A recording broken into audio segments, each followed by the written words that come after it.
He saw angels in trees. He spoke with the dead. He painted gods the world had forgotten. They called him a madman. But what if the madman was right? If you too are a madman, then check out Pantheon Apparel, our clothing brand inspired by myths, legends and folklore. We ship worldwide and are rated excellent on Trustpilot. Link in the description.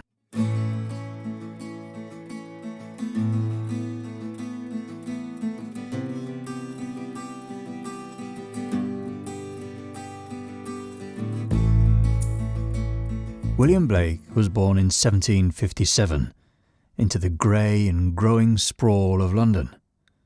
The world he entered was one of shifting certainties. The old gods had been quieted, the scriptures pinned down in print, and across Europe a new order was rising, the Enlightenment. The universe, once seen as alive with angels and demons, was now a system of forces, equations and natural laws. Newton's mechanics explained the heavens, Locke redefined the mind, science had replaced mystery, rationalism was now king. But Blake never bowed to that order. From an early age he claimed to sense things no one else could. Experiences that don't align with doctrine or science, strange impressions, unseen presences. His earliest years were shaped by encounters that would stay with him for life. Whatever he witnessed, it left him convinced that the world most people saw was only half the truth, and that something deeper, older and more dangerous was hidden behind it. His family was working class, and education was limited. He didn't attend school. Instead, he was taught to read and write at home by his mother, just enough to open the Bible, and that was all he needed. At 10, he was sent to Henry Parser's drawing school. By 14, he was apprenticed to the engraver James Bezier. It was a pivotal match. Blake's hands were trained in precision, in line and texture, but he wasn't copying the world. He was learning how to carve another one into it. Even then, his imagination followed a different path. While others studied commerce or craft, Blake was drawn to something else. Call it vision, call it madness, he spoke of great figures watching over him, of truth hidden behind appearances, of symbols that moved. His mind lived in image, intensity and collision, and everything he would later become began here, in the quiet intensity of his training, as he prepared to give form to the things he could not yet name. His adult life was spent on the margins. His engravings were technically admired, but his poetry was mocked or ignored. His books, songs of innocence and experience, the marriage of heaven and hell, Jerusalem, were strange, symbolic, out of step with fashion. Few bought them, fewer understood them. He survived through private commissions and the support of a handful of devoted patrons, but his name never found a firm place among the cultural elite of Georgian London. Still, he remained defiant. He believed the world had fallen under a spell of false order. He saw how religion had hardened into dogma, how science, for all its clarity, stripped the world of wonder. He believed humanity had been severed from something essential, a connection to the eternal, to vision, to truth. To most, William Blake was a minor poet with delusions of grandeur, but he didn't see himself that way. He was a messenger, and soon we'll see what that message actually was.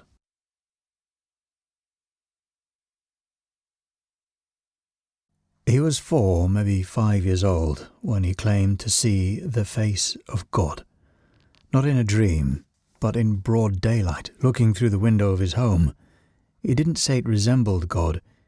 He said it was God, a figure of blinding light and infinite gravity peering through the veil that separated this world from the next. It didn't need to speak. Its presence alone was enough to shatter everything he'd been told was real. Most children might have cried or hidden, but Blake didn't. He accepted it. That moment would define the rest of his life. From then on, he would live between two realities, the one everyone else agreed upon, and the one he knew to be true. A few years later, he saw something even stranger. A tree, alive with light. Its branches were full of angels, beings with wings, faces, robes, and fire. They moved, watched, glowed. The entire tree shimmered as if lit from within by heaven itself. Blake described it plainly. No flourish, just fact. He saw it, and once you'd seen something eternal, you don't forget. You start wondering why others can't see it too. He tried to explain these experiences to the adults around him. Some believed him, most didn't. Some urged him to stop. A few feared what he might become. But Blake never questioned what he saw, not once. They were glimpses of a reality deeper than the one around him, and they never stopped. As he grew older, the visions became more frequent, more articulate. He claimed to speak with angels, archangels, and the spirits of the dead. He said he received guidance from the Virgin Mary, conversed with the prophets of the Old Testament, and was visited by the souls of poets and saints. He didn't consider himself special, but simply believed he had been given the sight, that once given, it came with responsibility. And then there was Robert. When his younger brother died in 1787, Blake was at his bedside. He watched the life fade from his brother's eyes, felt his final breath, and stayed with the body long after the room fell silent. But the silence didn't last.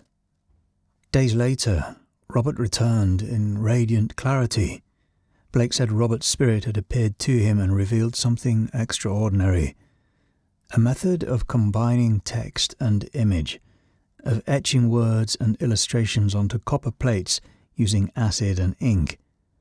A technique no one else in the world was using. A form of spiritual technology.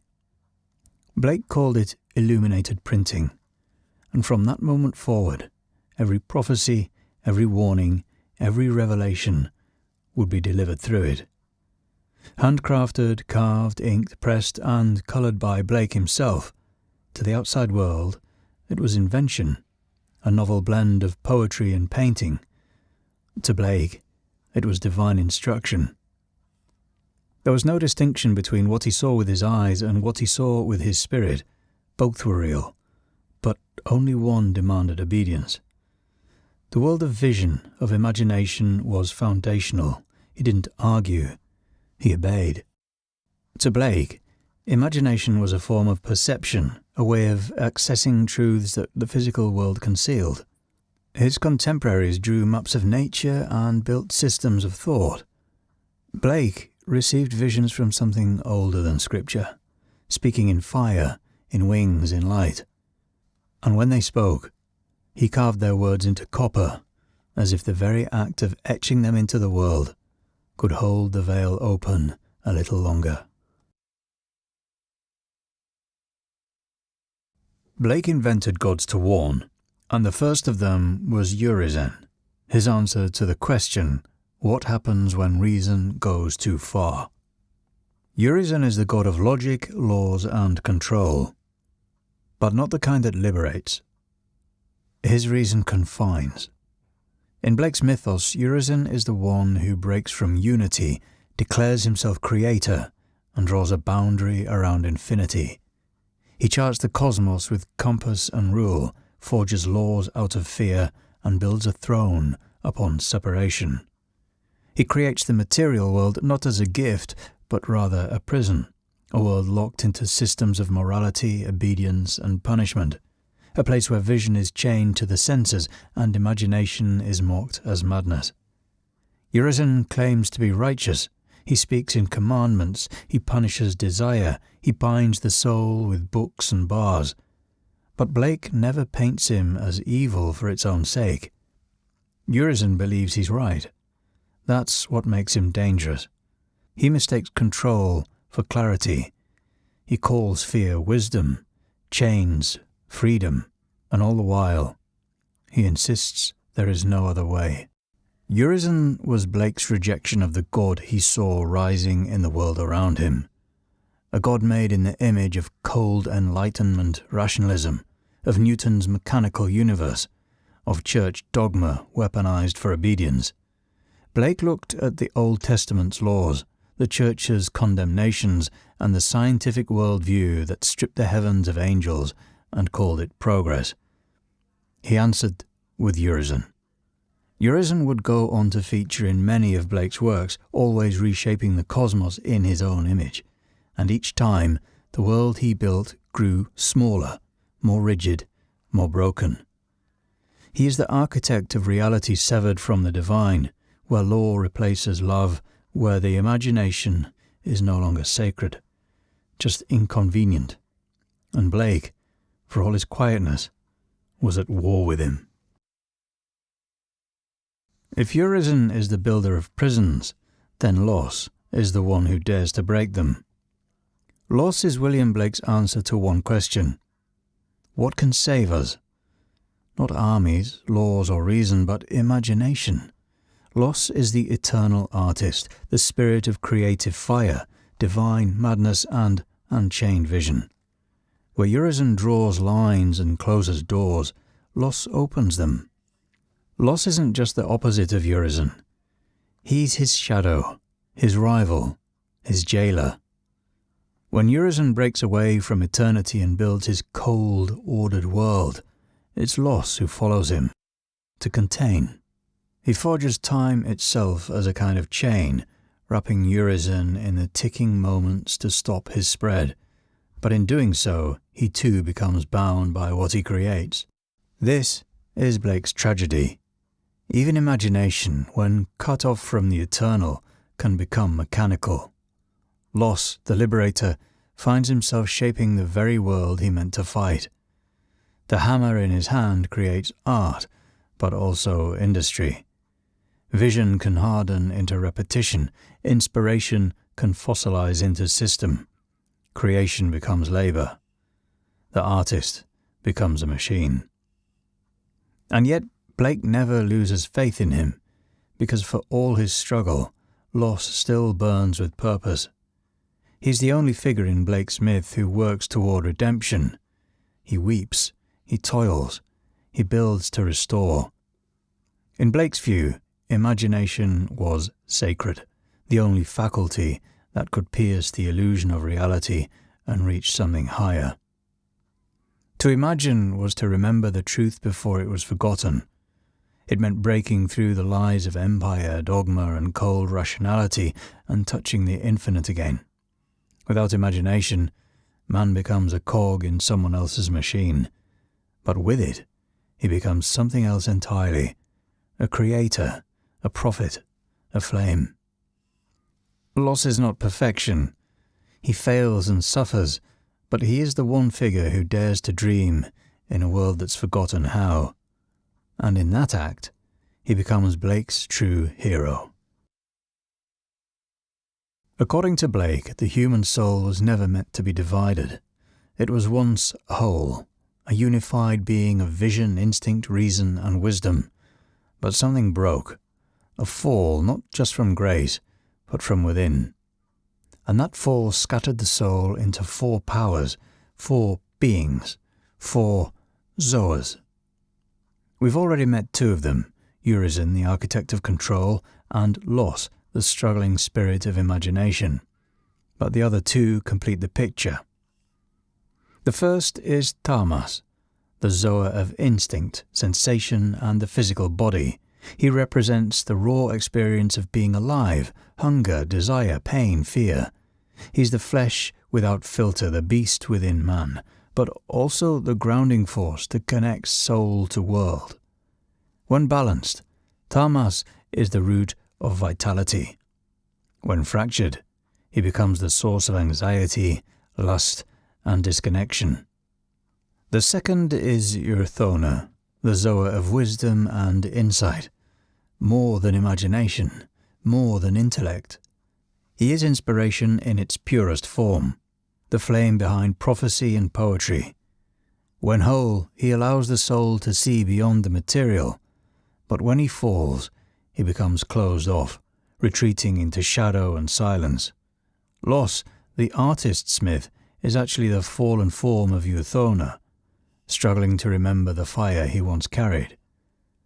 Together, these four forces form the architecture of both the cosmos and the individual soul.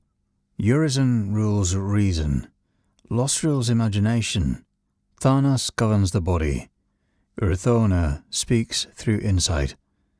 In their perfect state, they coexist in harmony, the full spectrum of what it means to be human. But Blake believed this harmony had been shattered. The fall wasn't an event in Eden, but a cosmic catastrophe within every person. Each zoa turned against the others. Reason declared itself king. Imagination became fragmented. The body grew ashamed. Wisdom withdrew. The soul collapsed inward, and the world became material. This is the true apocalypse in Blake's mythos, a soul so divided it can no longer see eternity. What we call reality, Blake saw as the prison built from this fragmentation. And salvation, if it existed, could only come from remembering what we once were and reuniting what had been broken.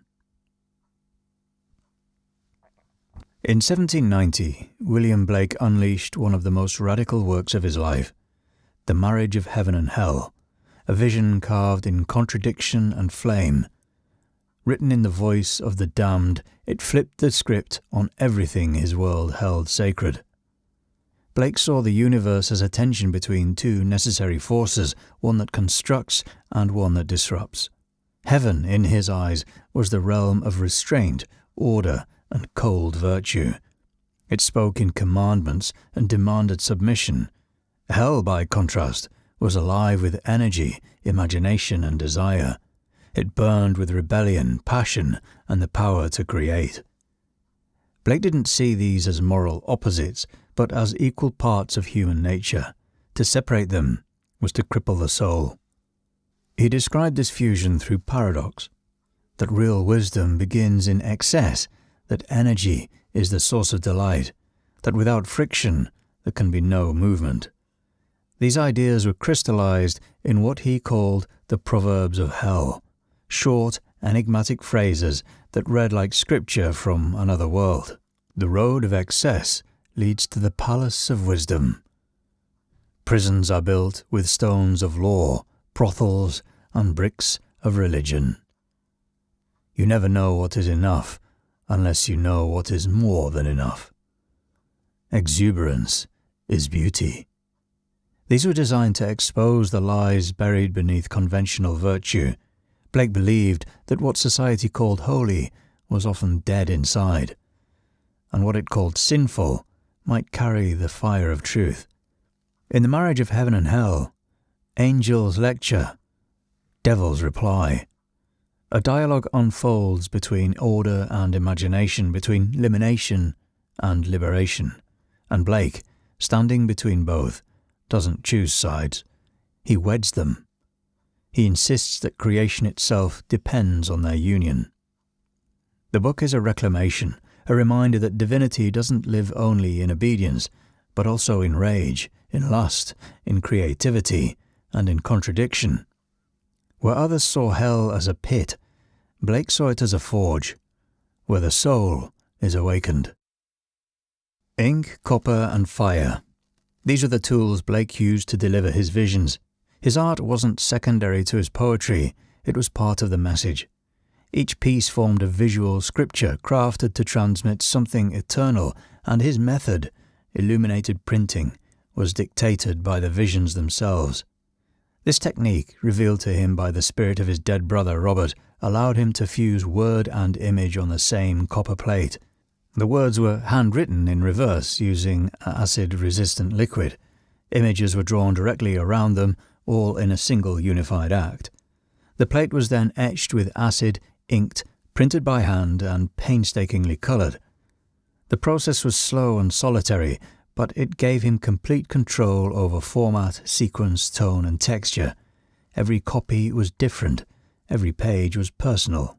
Through this, Blake created prophetic books like America, Europe, Milton, and Jerusalem. He believed they were revelations dictated by higher beings and filtered through his imagination. Their narratives continued the mythos of Los, Urizen, Orc, and Zoas.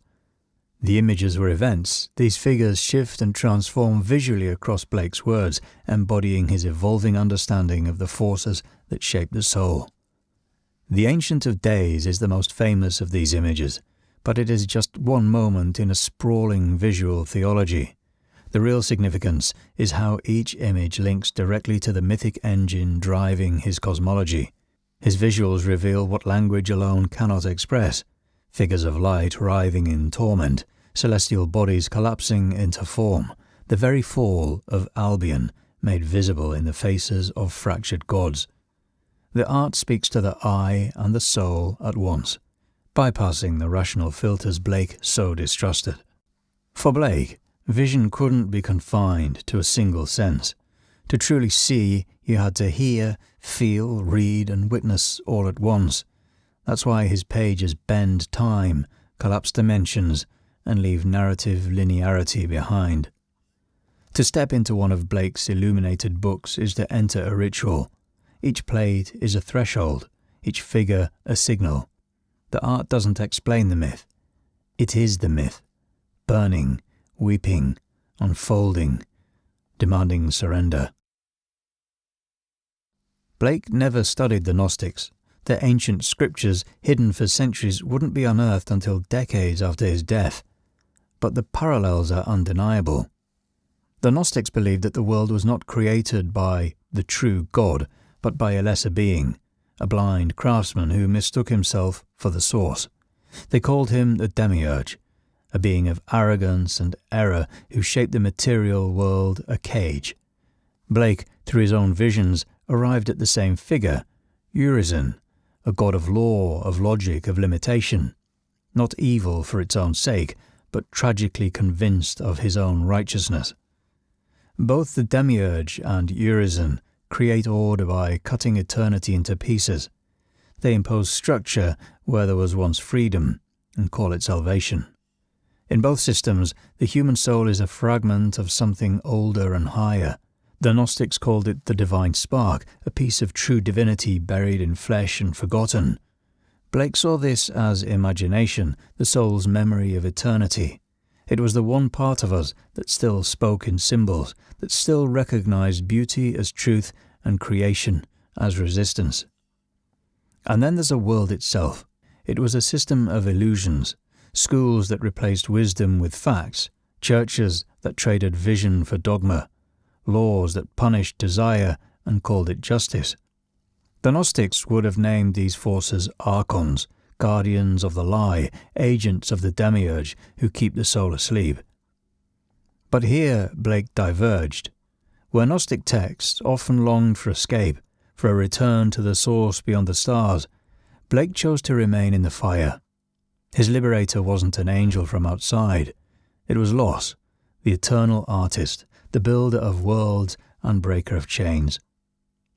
And Blake didn't write of these things as theory. He saw them. He heard them. His revelations came from direct encounter, visions that erupted through his senses and demanded to be carved into copper and ink. So while he may never have read a single Gnostic word, he saw what they saw: a broken cosmos, a sleeping soul. He died as he lived, with a vision in his hands. In 1827, William Blake passed away in a small room in London, poor, unknown, still working. He was drawing angels just hours before his death. He told his wife she had been his constant angel, and then, as he'd always predicted, he crossed into the world he had never stopped seeing. In his lifetime he was ignored. His poetry sold few copies. His art was admired for its craftsmanship, but dismissed for its content. His mind was a subject of gossip, and his visions were tolerated with polite smiles or whispered about as delusions. To most, he was just another eccentric scratching away at copper in a darkened studio. Today Blake is everywhere. His words are taught in school, his paintings hang in museums, his influence stretches across art, religion, psychology, philosophy, and rebellion. He is called a visionary, a mystic, a genius, but always with a quiet asterisk, because the visions are still uncomfortable. We quote him, but we rarely believe him. He didn't just write about heaven and hell, he claimed to walk between them. He said he saw the veil tear and spent his life trying to show us just what lay beyond it, and that's the part we still can't quite digest. We've reframed his messages as poetry, metaphor, madness, but the alternative is too disturbing to face. But what if he was? What if the world is not what it seems? What if the systems we live under are chains forged by a false creator? What if imagination isn't fantasy, but memory? And what if Blake, dismissed as mad, was the only one paying attention?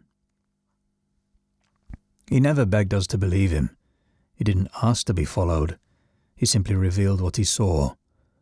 And when no one listened, he etched it into copper so it couldn't be erased. Maybe we've called him a madman for so long, because the truth he carried would undo us.